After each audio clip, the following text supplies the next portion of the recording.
Bonsoir à toutes et à tous, bienvenue sur notre antenne. Nous sommes le mardi 25 avril, voici le sommaire. Combattre le racisme et les inégalités, voilà la teneur de la table ronde qui s'est tenue aujourd'hui à Monaco et à l'initiative du Conseil de l'Europe. Marina Cessac, haut-commissaire aux droits et aux libertés, fera le point sur la situation en principauté. Monaco Tech a organisé hier le tout premier démodé de son histoire, un événement inédit qui a rassemblé les dernières promotions des startups qui ont intégré le projet. Et puis nous prendrons la direction de l'Hôtel des Ventes où se tenait une journée d'expertise de bijoux et de montres, un événement organisé dans le cadre de la vente de prestige qui aura lieu en juillet prochain. Le célèbre acteur français Richard Anconina sera notre deuxième invité dans ce journal.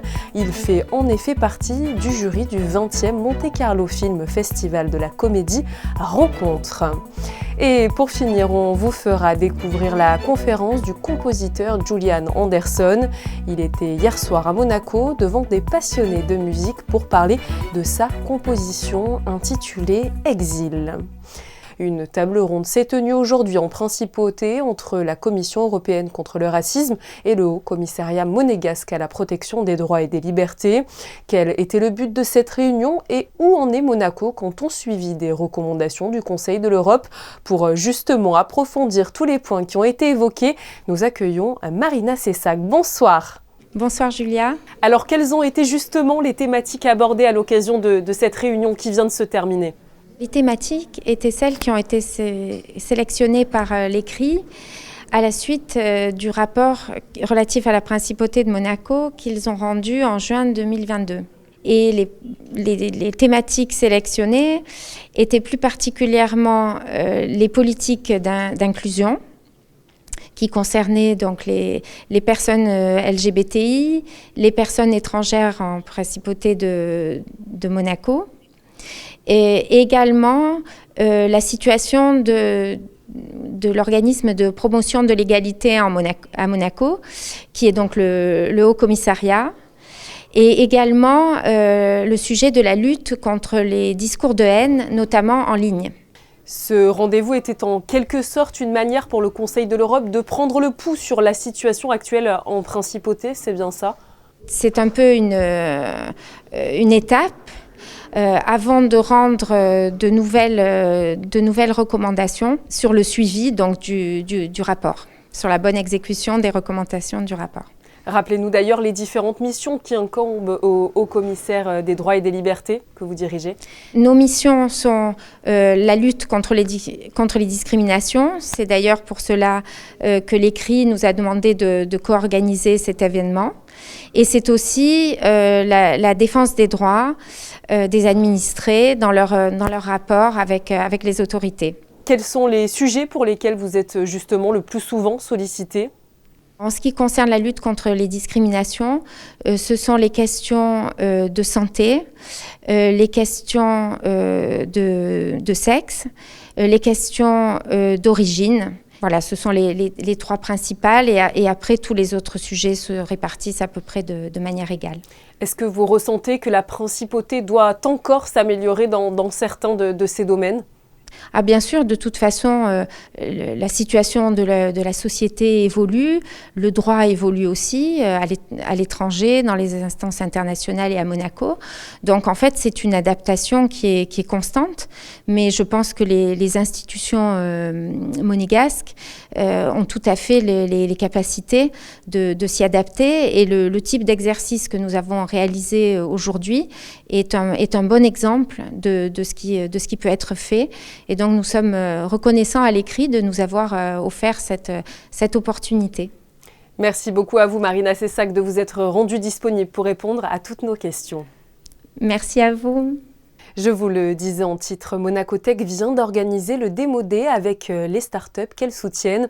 Alors, que représente cet événement? Les éléments de réponse avec Christine Datomel sur des images de Jean-Alexandre Dordet. Un événement important pour Monacotech puisqu'il s'agit du Démo Day, un événement qui rassemble la dernière promotion des startups qui, au bout de 2 mois, présentaient l'avancement de ces projets devant un jury. Le même jury qui les avait sélectionnées courant mars alors qu'elles étaient au départ 55. Ce sont donc les 3 jeunes startups sélectionnées qui pitchaient pour ce Démo Day. Je suis le fondateur de GrosGenix, qui est une société qui s'occupe du désastre écologique des sargasses, principalement dans les Caraïbes. C'est là où nous avons le plus d'activités.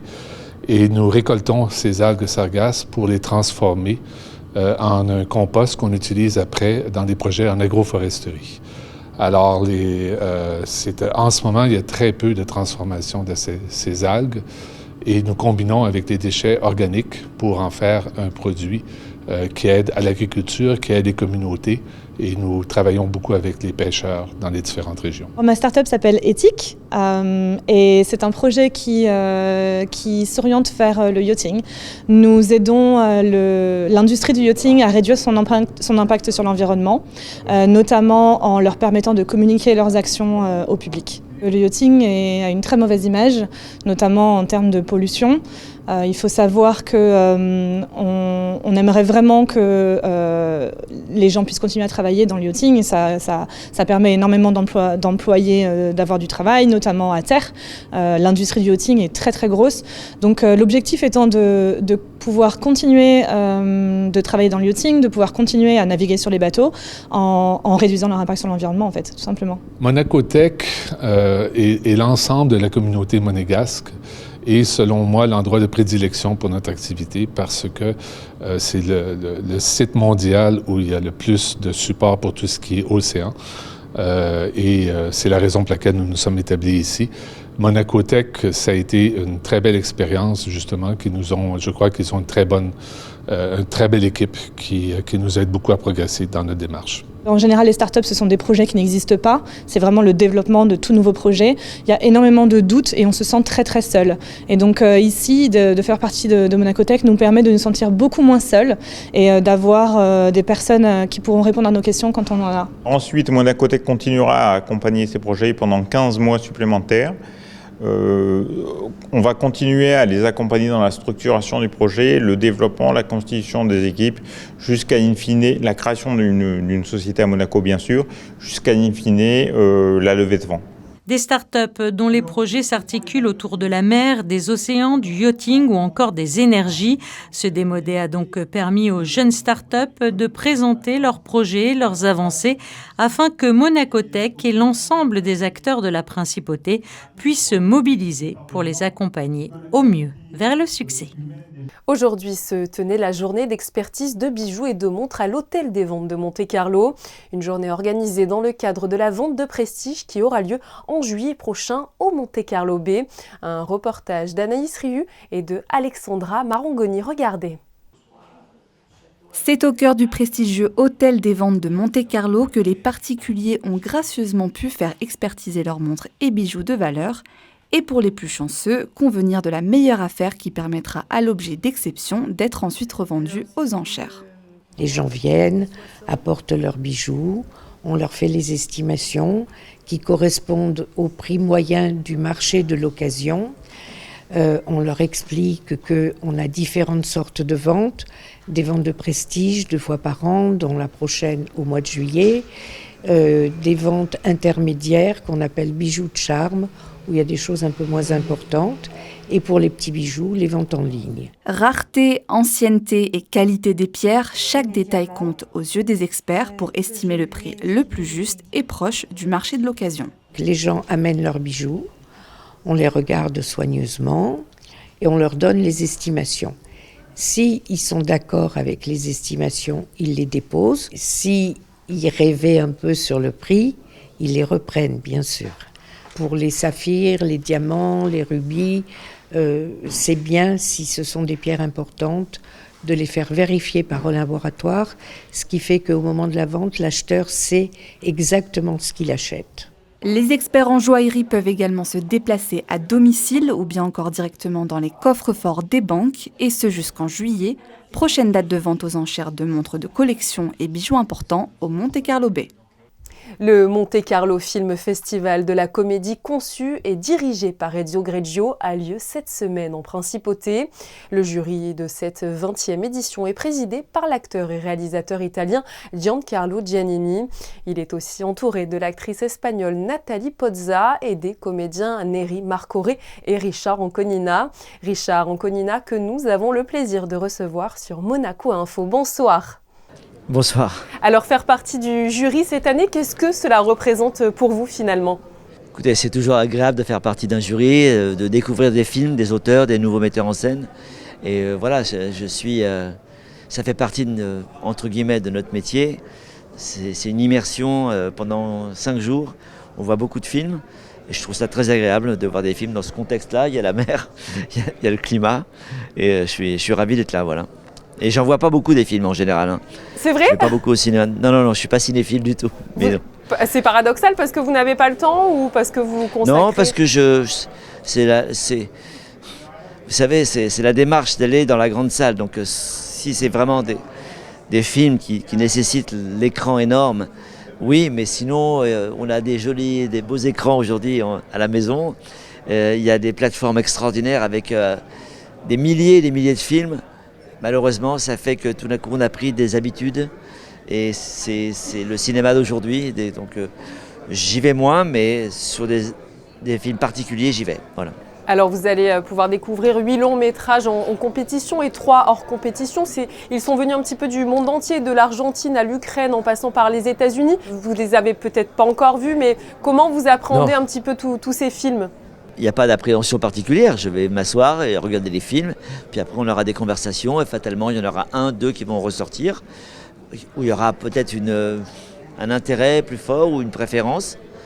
C'est pas plus que ça, il faut rester simple et humble devant tout ça. Moi, ce n'est qu'un avis, un ressenti et ce n'est que le mien. Voilà, donc, Sur quels critères de sélection allez-vous vous baser avec le président et les autres membres du jury pour un petit peu départager tous ces films ? Comme un spectateur normal, est-ce que je suis touché, pas touché ? Est-ce que je suis rentré dans l'histoire ? Est-ce que ce qu'on me raconte m'intéresse, m'interpelle ? Ça déclenche chez moi de l'émotion, du rire. C'est tout ça, donc comme un spectateur normal. Voilà. Je crois que les films abordent la thématique du road movie, autrement dit la prise de risque, sortir de sa zone de confort. Est-ce que ça, ce sont des sujets finalement qui vous inspirent particulièrement et personnellement surtout ? Je vous dis, l'important c'est d'être touché. Voilà. La prise de risque, c'est des mots qui sont particuliers pour moi.